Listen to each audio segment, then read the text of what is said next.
ભરૂચ નગરપાલિકાની સંભવિત ડમ્પિંગ સાઇટનો વિવાદ વકર્યો છે। સાયખા ગામના ગ્રામજનો દ્વારા કલેક્ટર કચેરી ખાતે સૂત્રોચ્ચાર સાથે આવેદનપત્ર પાઠવવામાં આવ્યું છે। તો શહેરમાંથી નીકળતા કચરાના નિકાલ માટે નગરપાલિકા દ્વારા વાગરાના શાખા ગામ નજીક આવેલા પ્લોટમાં કચરાનો નિકાલ કરવામાં આવતો હતો।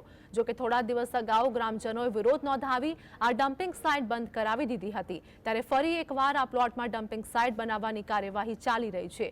ગ્રામજનોએ આવેદનપત્ર પાઠવી જણાવ્યું કે ગામમાં બીમારીનું પ્રમાણ ખૂબ જ વધી ગયું હતું, ત્યારે આ કચરો નાખવાથી બીમારી અને માંદગી વધશે તો તેના માટે જવાબદાર કોણ? જો નગરપાલિકા પોતાનું વલણ નહીં બદલે તો સાયખા સહિત આસપાસના ગામના ગ્રામજનો ઘરે તાળા મારી તે પ્લોટ આગળ બેસીને વિરોધ નોંધાવશે તેવી ચીમકી ઉચ્ચારી છે। ભરૂચ નગરપાલિકા પોતાનો કચરો પોતાની સાઇટ પર નાખે, એ ગમે તે પોતાની સાઇટ પર નાખે, કાં તો એ ભરૂચ નગરપાલિકાના હદના વિસ્તારમાં નાખે, કાં તો કોઈ પણ જગ્યા પર સાયખામાં એ કચરો અમે નહીં નાખવા દઈએ। કારણ કે પોતાનો કચરો પોતાના વિસ્તારમાં નાખે, સાયખા સુધી એ લોકોએ આવવાની શું જરૂર છે? સાયખાની અંદર નાખવાથી અમારે ત્યાં આગળ રોગચાળો વધે તે તેની જવાબદારી કોણ છે?